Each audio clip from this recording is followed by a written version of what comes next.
This is the Counseling Insights Podcast, a podcast to help you develop your own insights and practices as you listen to Vicki Enns connect with counselors and helping professionals about their work, their passions, and their strategies. Welcome to the Counseling Insights Podcast. I'm so glad you're here, and I'm very excited for today's conversation.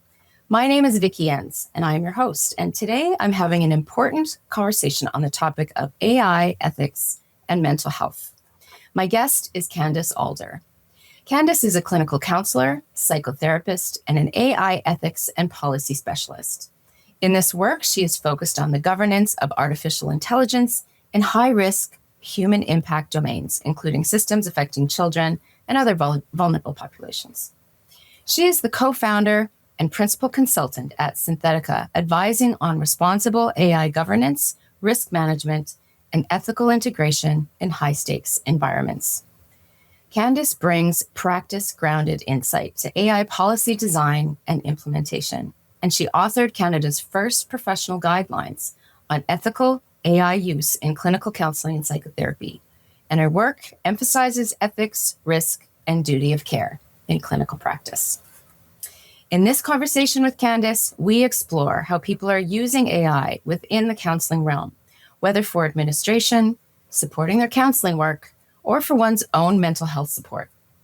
Candace describes both what concerns her about how AI is being used and also what excites her about its potential.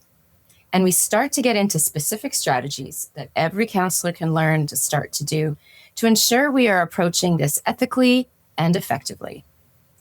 Today's conversation is part one, and we'll have a follow-up coming in the future months. Let's dive in. Welcome, Candace. Thank you so much. Thanks for having me here today. Really looking forward to this conversation. As I already noted, and I think my anticipation has been building a little bit because we've met and chatted a little bit.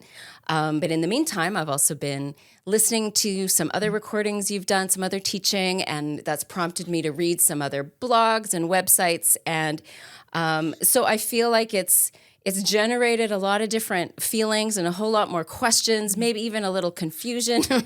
So I'm really looking forward to talking to you today. And I'm excited to offer this to our listeners too, because I think it's just so important.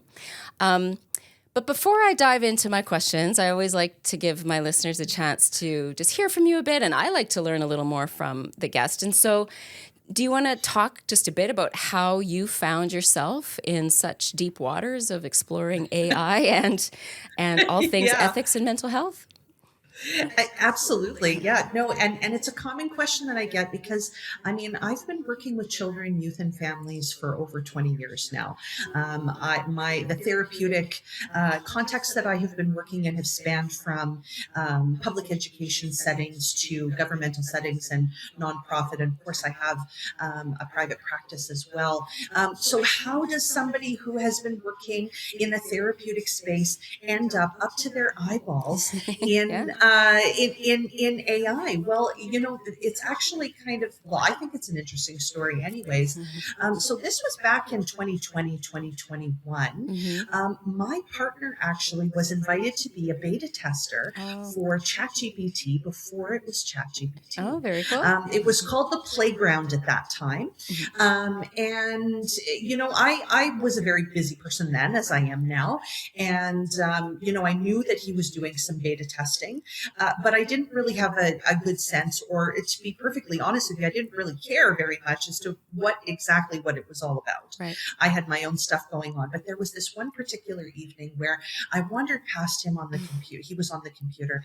I wandered past him and I was like, okay, what is going on here? Like, what are you actually doing?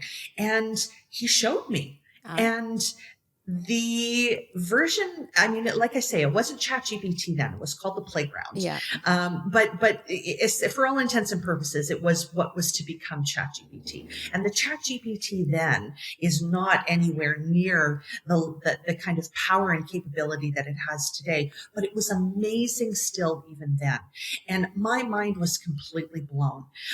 So, basically from there, it was off to the races. Yeah. Because one of the things that really struck me was I was thinking about other technological advancements and how those have impacted the field of therapy, of clinical counseling, psychotherapy, whatever it is, the term that you're using to describe it. And one of the things that I thought about, because of course at that time we were still in the throes of the COVID pandemic, was virtual counseling. Prior to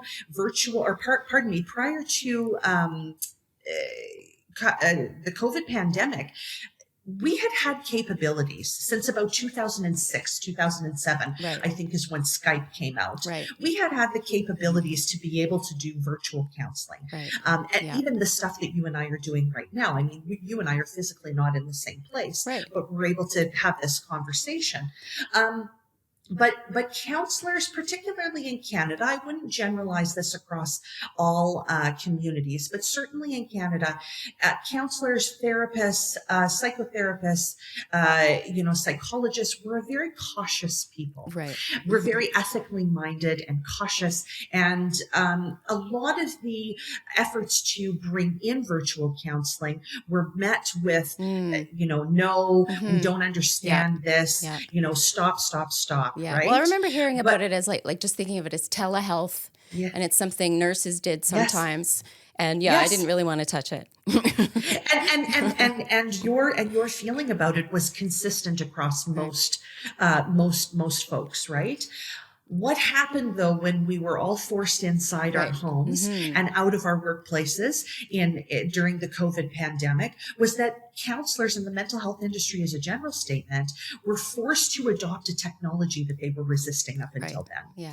So what does this mean for AI, and what did this mean for me? This was back in, I think, 2021 at this point, when I was exposed to OpenAI's what would become ChatGPT. Well, it immediately struck me that if the mental health industry did not become involved in the deployment and the development of AI, that it was not going to be something that we could jump on the bandwagon with later.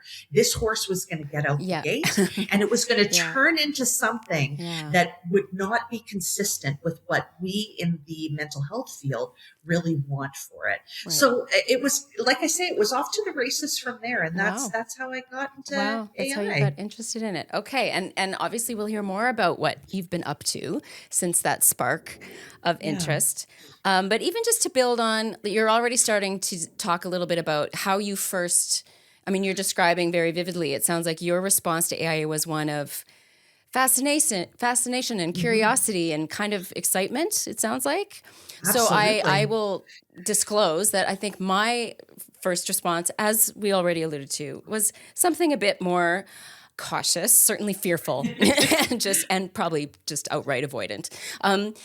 However, but with some fascination as well, because, I hear about it from, say, students that I was supervising or teaching, and or just my clients, and, we'll maybe talk about that at some point too.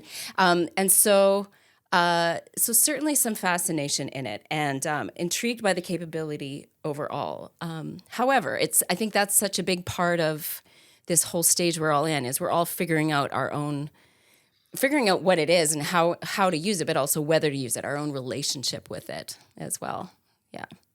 Absolutely. And I mean, this is, even though, for all intents and purposes, first of all, let me just say that artificial intelligence and the technology that sort of surrounds it has been in development for decades. Right. Okay. This is not new technology. And the truth of the matter is that you and everybody else have been essentially interacting with artificial intelligence long before ChatGPT even entered the vernacular, to be completely honest with you. If you've ever spoken with Siri, if you have an Apple phone, or Alexa, or if you have Spotify and you've received recommendations from Spotify or from Netflix, or if you've called into a customer service center and an automated voice has asked you to say a little bit about what you're calling about. That's so annoying. Get you to It's all AI. This That's is the true. whole That's thing. true. Yeah. So it's actually been kicking around for a little Yeah. bit.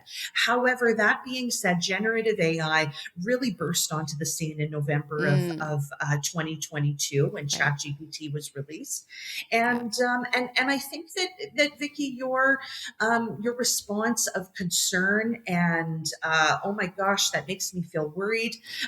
That's not an uncommon response. Right. This is an emerging technology. Even Yeah. 3 years later, the capabilities change every few months, Right. and we still don't know exactly how this is going to play out for humanity, because this Right. is a humanity impacting technology. Absolutely. This Yeah. is like the printing press. This is like the steam engine, Hmm. and we are writing the story as we are living it. Yeah. And there's absolutely fear around that. There's Yeah. fear as it relates to the issues that relate to the job market. There's fear as it relates to some of the popular culture depictions Right. of AI. I'm Yeah. thinking Hmm. like iRobot and Terminator and all of those kinds of those pieces that have been put in our head by Hollywood and what have you over the years, Yeah. and just not understanding something that everybody is really excited about and hyped up about. Right. That can bring on anxiety in and of Right. itself. Yeah. But and I can feel as I'm listening to you, which is part of why I was really excited to talk to you. I can also feel that excitement in me. Like as you describe it, Mhm. alongside the printing press and the steam, like it's like, yeah, like that's pretty cool too, right? That we're living it as it's unfolding. So wanting to invite people to kind of let's turn towards it and Yeah. learn about it, right? Rather than Absolutely. just It's not avoid it. going anywhere. Yeah. It's not going anywhere. And the truth of the matter is that even as a mental health clinician, however you frame Yeah. yourself, the fact of the matter is that you're interacting and your life is going to be impacted, Right. if it hasn't already, by Exactly. AI, Yeah. because AI adoption is happening across all sectors. Yeah. So you Hmm. may choose to slowly learn about it or jump into adopting it within your own clinical practice, but at the end of the day, you can't escape it. Yeah, absolutely. Okay, so let's go more down that path. And I Mhm. mean, as you said, AI is in every part of our lives right now. But today, Mhm. let's focus. We're going to focus in on go through the doorway of just thinking about it within our mental health world and counseling field. Like as you were just saying, we're all encountering it. Some people are diving Mhm. in and using it or learning about it. And even if not, I mean, I almost every day I'm seeing a pop-up trying to encourage me to use AI assistance for writing my session notes, for Mhm. transcribing things, and so we're all encountering it in some kind of way. Mhm. Where would you like to start in that? Like, where are you seeing the main entry points of people in the mental health world kind of using AI? Well, I would say that it's definitely two pronged. So Okay. so folks are either finding themselves being drawn into learning about AI, because they are finding out that their clients are using Right. AI, Yeah. or they're attracted to the idea of reducing that administrative Right. burden that comes along with clinical notes and billing and all of the other pieces that come along with running a private practice or a Right. group practice Yeah. or a community service agency or something to that Yeah. effect. So I would say that those are the two primary entryways that folks are finding their way into use of AI in mental health, particularly as it relates to individual practitioners. I'll start with the piece around clients, Okay. because this is actually one of the more emerging stories that I'm Yeah. starting to hear when I Hmm. have conversations with clinicians, because they're saying, you know what, like, listen, I'm not really using AI, Candace. I'm trying to learn a little bit about it, but I'm a busy person and I just haven't gotten there yet. But one of the things that I'm noticing is that when clients are coming into session, they're talking about Right. conversations that they've had with ChatGPT. And I'm really concerned about this. How do I approach this? And they talk about how, this has actually motivated them to learn a little bit more about generative AI. So first, I think it's an important distinction to make that when we say AI, we're actually talking about a really broad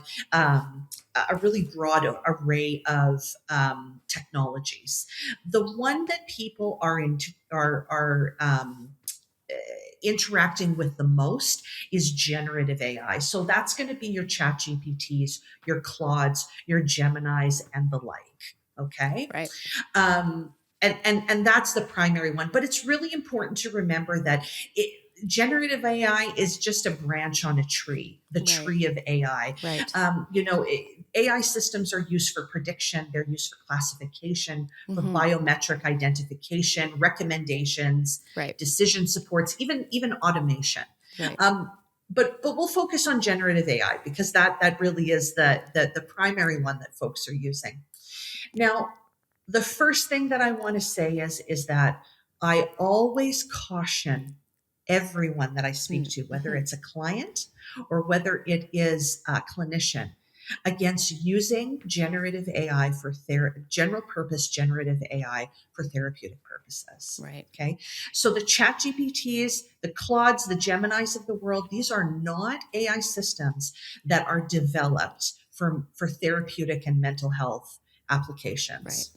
They are prone to hallucinations, which is to say they're prone to making up information. They're prone to having inappropriate outputs, and they are prone to, and as we've heard in multiple tragic news stories, they're prone to actually engaging in a way with users, particularly in the chat function, when it's a back and forth conversation, in a way that is deeply therapeutic, deeply inappropriate in a therapeutic context, and has actually been proven harmful. Right. Now, I want you to hold that in one hand, because on the other hand, we also know that our clients are going to do what they want. Right. That's right. So as much as it's not advisable to be using ChatGPT for therapeutic support, we know that that's what folks are doing. Right. So what we don't want to do is we don't want to shame folks into not using or feeling like they shouldn't be using it. Right. Because what that ultimately does, anytime we use shame, and any therapist that is listening to this knows exactly where I'm going with this. When we introduce shame or we introduce a punitive component, anything that even feels punitive into the conversation, what happens? People don't stop what they're doing, but they then start doing they might stop seeing us. Or they're pull back. That's exactly.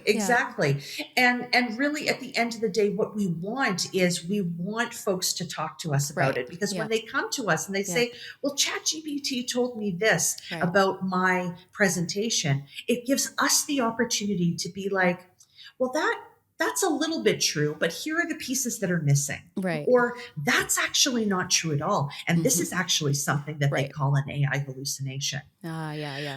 So this is an important, I'm hearing a really important takeaway already from what you're talking about. Like, and pardon me, Candace, this is maybe a whole nother section we want to talk about, but I have the phrase that I've heard you use when I've listened to you at other times in my mind, which is AI literacy. and I want to ask you more about that. But this is sounding like this is maybe one step in that, like for us as counselors, as therapists, is to even just have that ability to engage in a conversation and maybe encourage that conversation of like you said, not shaming and saying like, oh, that like adding fear into the use of it, that's dangerous or something like that, but inviting a conversation about it, and even that we know enough to invite that conversation with folks. Yeah. Absolutely. And I want to be super clear.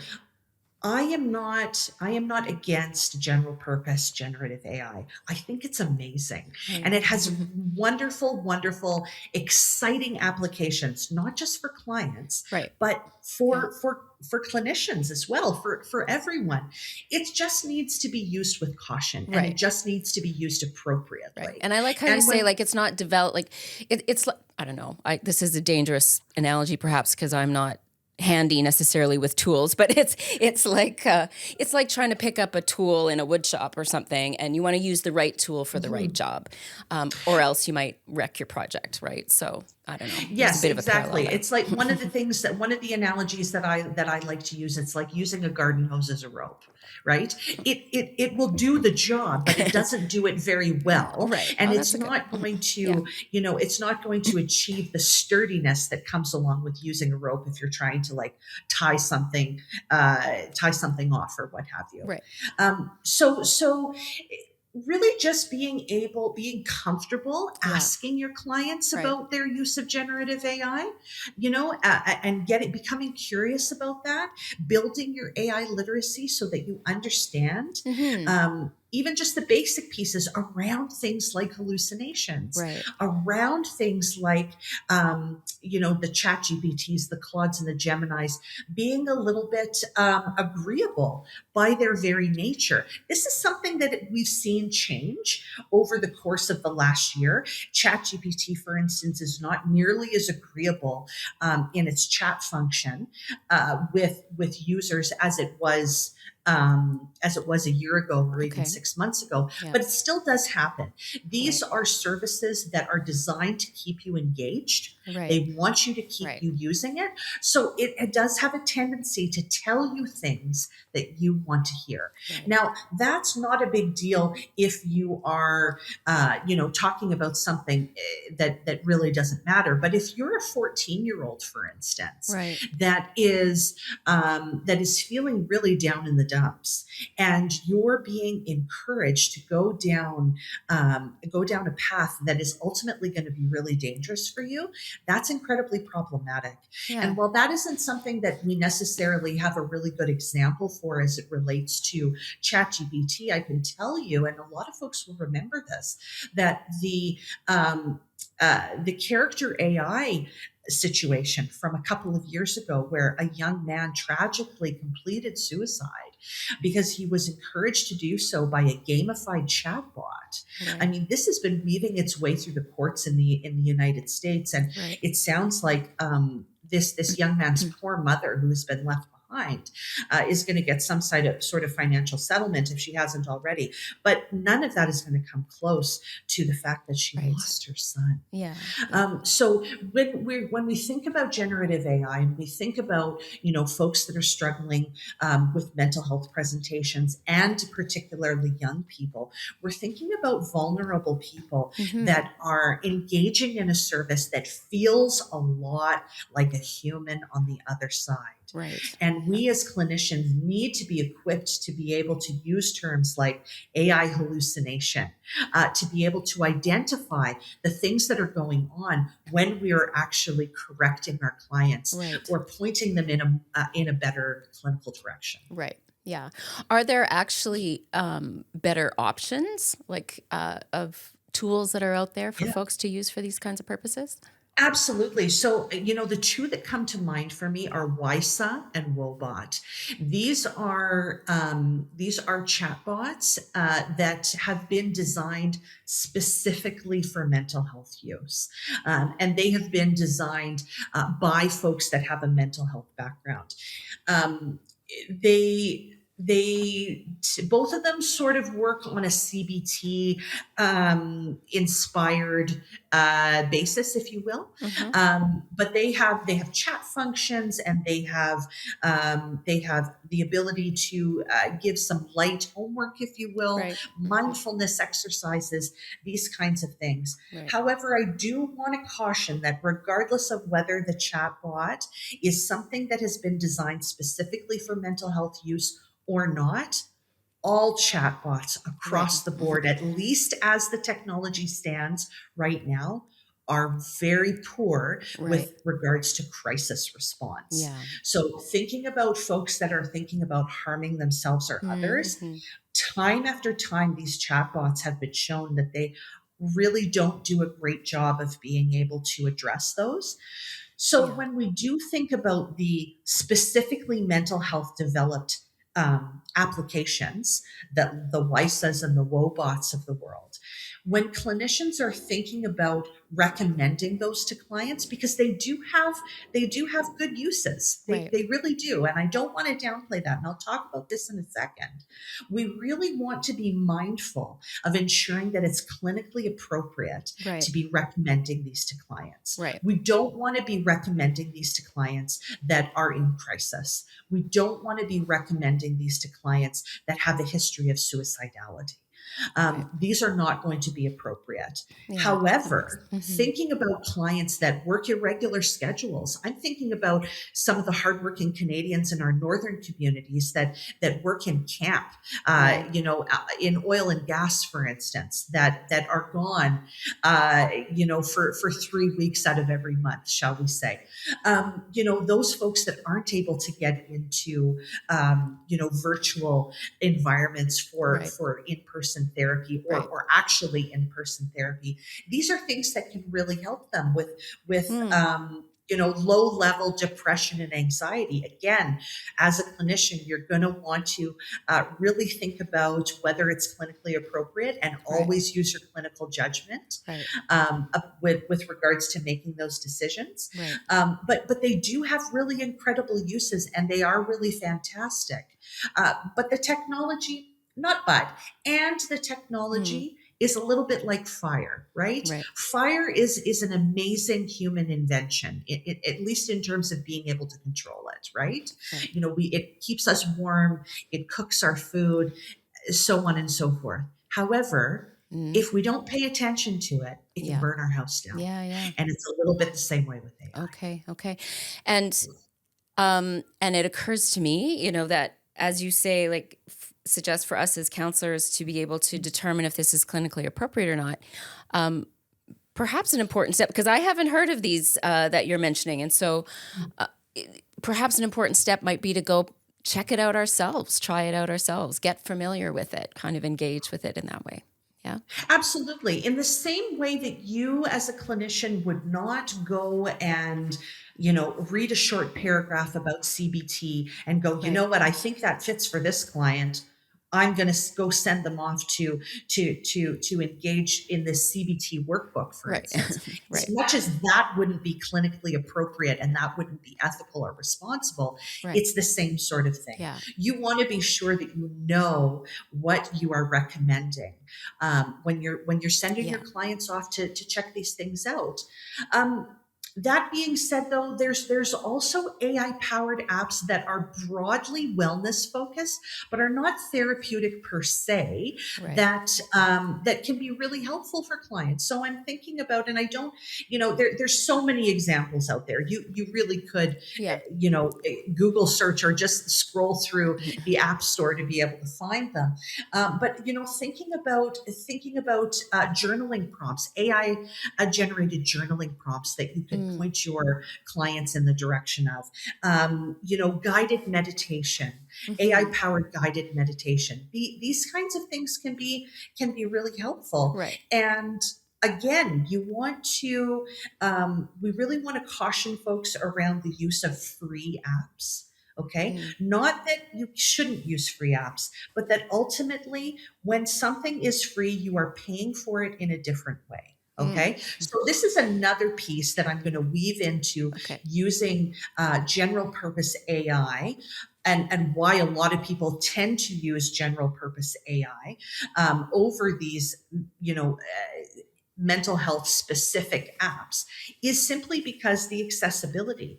They are inexpensive if they are not free completely, which also brings up pretty significant privacy and data sharing concerns. And sometimes when folks are sitting there using the free or low cost version of ChatGPT or Claude or Gemini, and they're talking about, their deepest, darkest secrets or the things that have been really bothering them, what they're not realizing is that their information is being shared.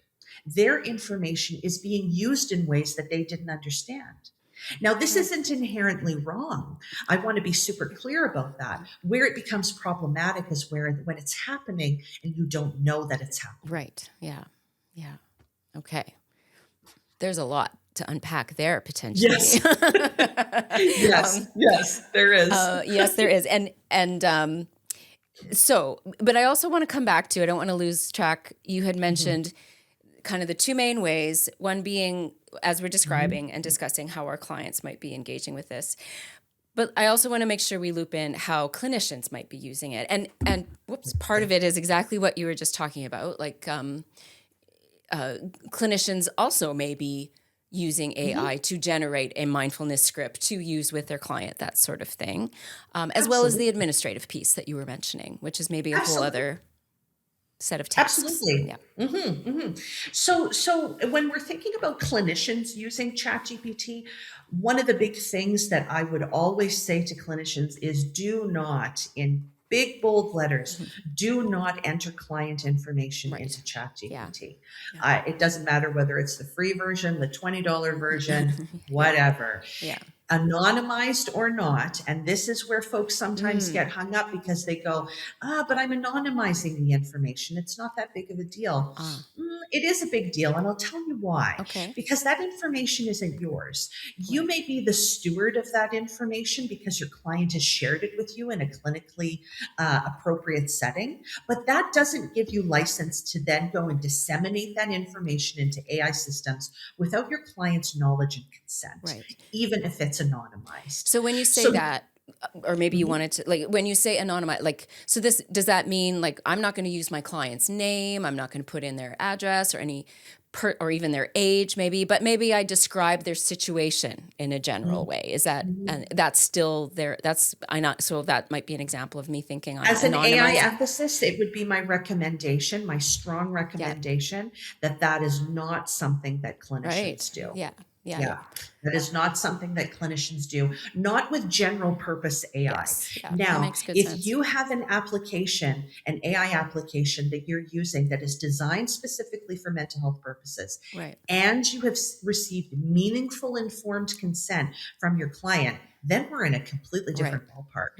But if you're using ChatGPT to support, for instance, components of your clinical practice, if it includes any client information, I'm going to strongly caution you against doing that. Again, you don't have consent, and there are pretty significant privacy and data handling concerns that go along with that. However, ChatGPT can be absolutely amazing for developing things like templates and worksheets and developing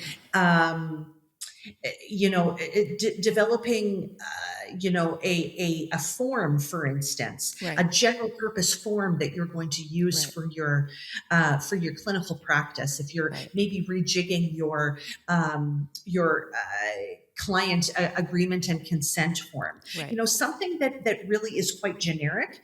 ChatGPT is amazing for.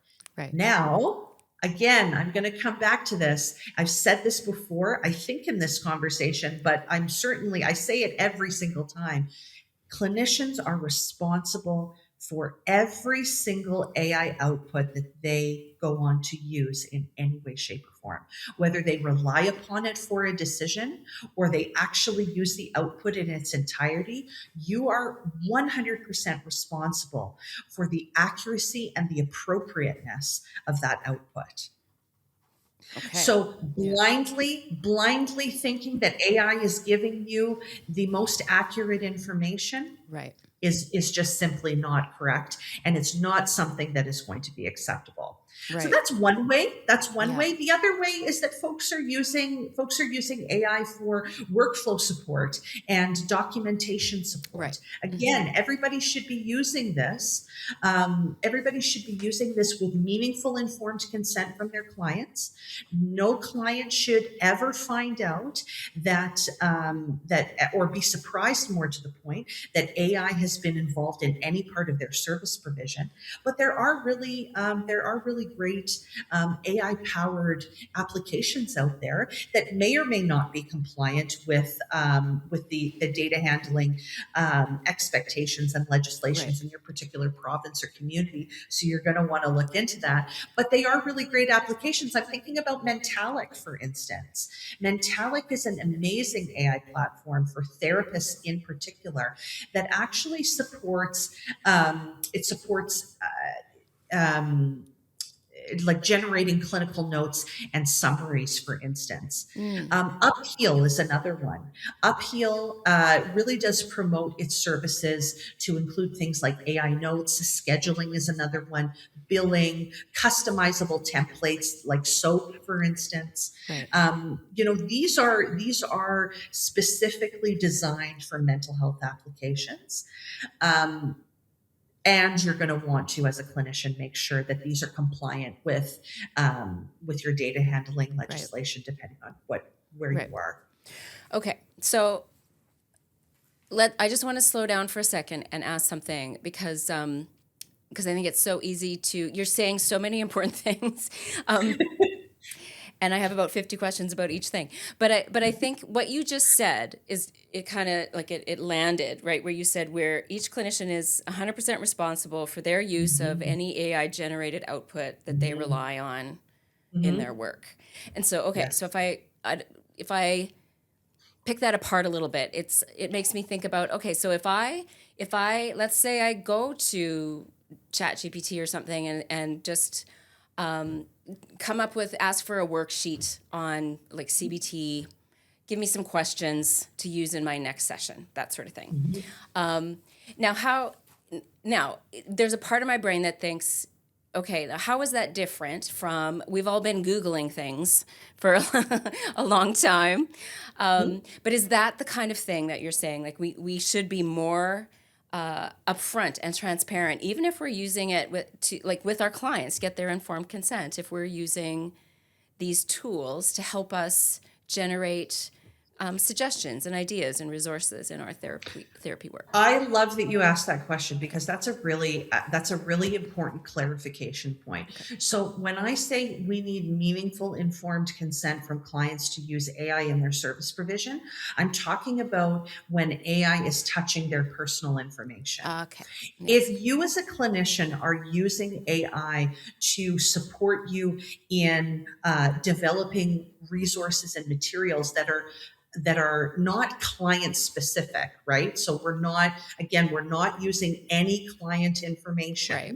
anonymized or not. It's just something, you know what? I need a new worksheet Right. to give out to clients that reminds them of interventions that they can use when they're having an anxiety attack, for Right. instance. Yeah. And you go onto ChatGPT and you use ChatGPT to develop that. Right. That's not necessarily something that you need to get meaningful informed Right. consent for.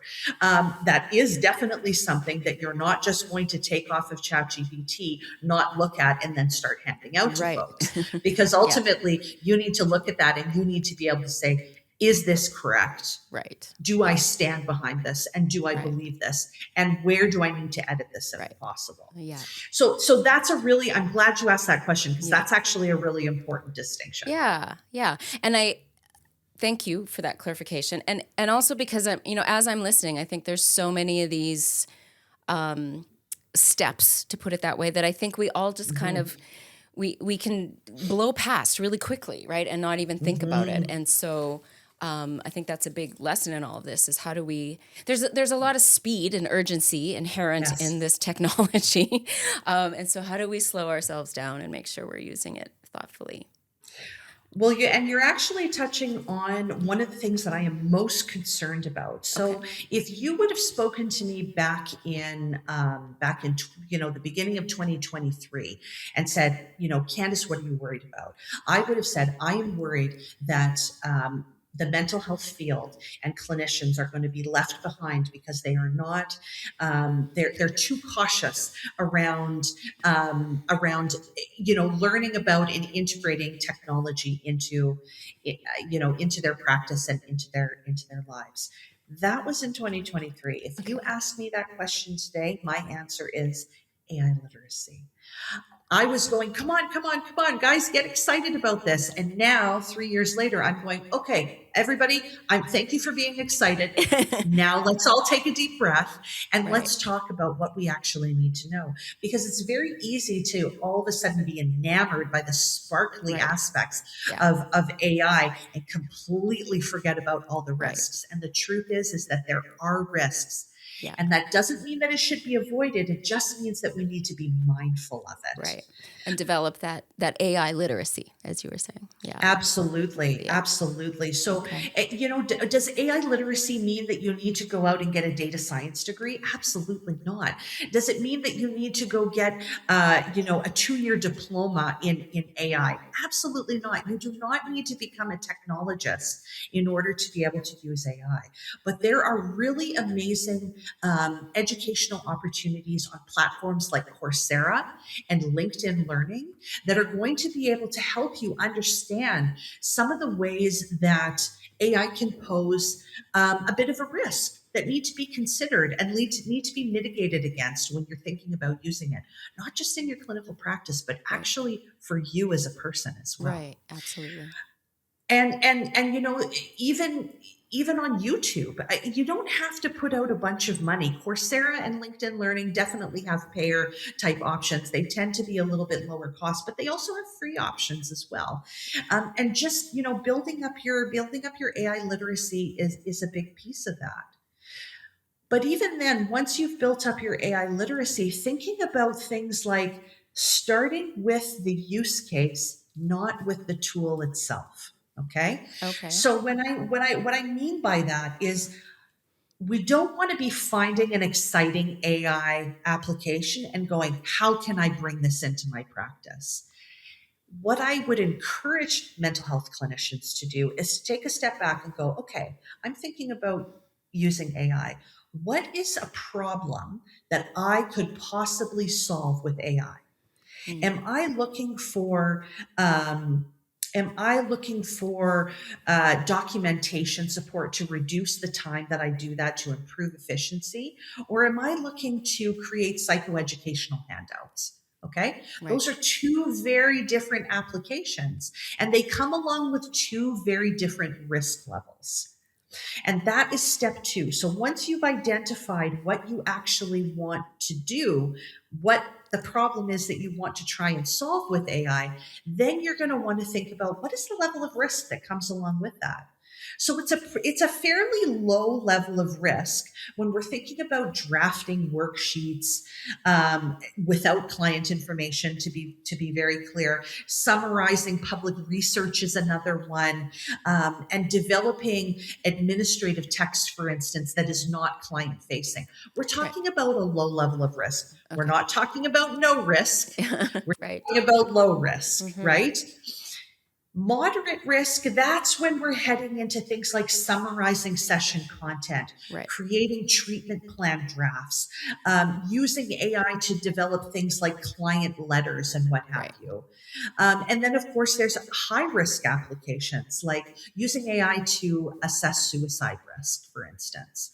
So there's different levels of risk. And once you've identified where the level of risk is that the problem sits that you are trying to solve or you would like to solve with AI, then comes the question, do I have the competency and the capacity to tolerate this level of risk? Right. Because having a high level of risk isn't a bad thing necessarily. Having a high level of risk without competency and without the comfort level in tolerating that risk level is absolutely problematic. So step 1 really is, like I said, it's identifying the use case, not the tool. Making sure that you have identified what it is that you want to use it for, not the tool that you're then going to try and fit into your practice. From there, you're going to go to step 2. And step 2 is to classify that level of risk. Okay. So again, that's that low risk, the moderate risk, and the higher risk applications. And you're really going to want to take a moment to think about, after you've identified the use case and the level of risk, do I have the competency, or alternatively, am I willing to develop the competency Yes. to be able to tolerate this level of risk? And if the answer from there is yes, I can tolerate this level of risk, I do want to start doing this, my step 3 would be head on over to the BCACC's guidelines, AI in clinical practice. Okay. This is a document that I wrote and was released in March of 2025.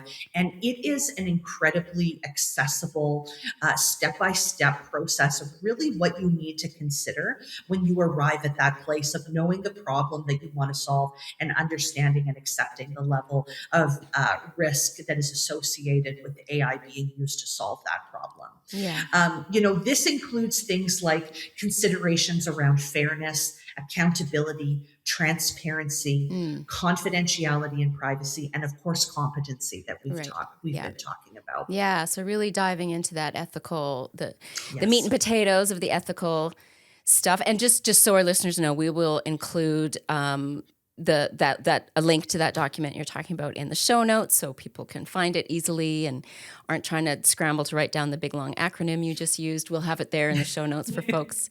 And that's really exciting. And it sounds like, as you just described, that starts to lay out in a framework that, as clinicians especially, we're already familiar with thinking about codes of ethics and ethical practice through those kinds of concepts. So I really appreciate that. And and really, we've already been talking about that we'll probably follow up with our own conversation to unpack that together. So in the meantime, folks can start to get familiar with what you've written there. That sounds really great. Absolutely. Yeah. Wonderful. Yeah. Candace, this, as I anticipated, this conversation has again sparked a lot of new questions. There's clearly lots more to talk about, and as I already just commented on, we're already planning to have a follow-up conversation for our listeners, so you can watch for that. Yes. And but before I let you go today in this conversation, Candace, I mean, for you in particular, I mean, you clearly have excitement on this topic, and you're always learning about it. It sounds like, but I just wanted to ask you, like, what are you excited about, just you personally, in this whole realm? What are you particularly kind of fascinated by or excited about in terms of what's happening right now in this whole realm? Yeah. So I guess what I'm excited about when I think about applications in mental health is actually the integration of AI technology into virtual reality and augmented reality technologies. Oh, okay. I'm thinking about our folks, for instance, who suffer from really debilitating social anxiety, for instance, folks that are just not even able to maintain employment that isn't remote or go out and maintain relationships. I'm thinking about how virtual reality with AI powered technology in it would be able to create a learning environment where a client would be able to test drive new skills in a low, certainly monitored by a mental health professional and supported through the process, but is able to test drive different skills and abilities and push themselves to walk into virtual coffee shops, for instance. And AI is integrated to be able to simulate, the wind blowing as you're walking up to the door of the coffee shop, for instance. And all of those things that are really going to be able to help folks to be able to build skills. PTSD is another really good application that I'm thinking of that I hope to see more of in the future. What am I excited about as a general statement in AI? I got to tell you, the buzz around AGI is huge right now. And for folks who don't know what I'm talking about, that's artificial general intelligence. And that is a totally different level of AI and probably a topic that we could go down a huge rabbit hole in. But that is something that is theorized to be next level AI. That is the thing that all of the big tech companies have been leaning hard into since ChatGPT hit the ground running in 2022. And one of the things that we know is that there was 3 statements that were made at the end of April, the end of March. One was by the CEO of NVIDIA. And his position on the Lex Friedman podcast was that AGI had been achieved. Now, he used a fairly narrow, definition of AI that I think a lot of people would disagree with, but it was still a pretty profound statement coming from the CEO Right. of Yeah. NVIDIA. Then there was Mark Gubrud, who is a physicist, if my memory serves me correctly, but he actually coined the term AGI, artificial general intelligence. He tweeted, and I believe it was the same day, he tweeted that AGI had been achieved. Then the very next day, Sam Altman makes a bunch of announcements about OpenAI and announces amongst those announcements, one of the announcements was that his product team was being rebranded as the AGI deployment team. So what that says, what that at least seems like it's communicating, is that OpenAI either has AGI or it's imminent. Now, there's largely been radio silence since then, but those are three really big pieces that in the tech community, very big news at that time. And I'm excited to see what actually comes of it. And what Though would I'm that not actually sure I'll mean? hear anything. Yeah, what would that actually, like, how would we actually see that happening in the world? What would actually happen if that Who indeed knows? is? Oh, Who knows? That's part This of the is this excitement. is this is it, right? Ah. And I would suspect that part of the reason why, if not the entire reason why we have heard absolutely nothing since then, is that if AGI has been achieved, the proprietary nature of that technology is beyond words.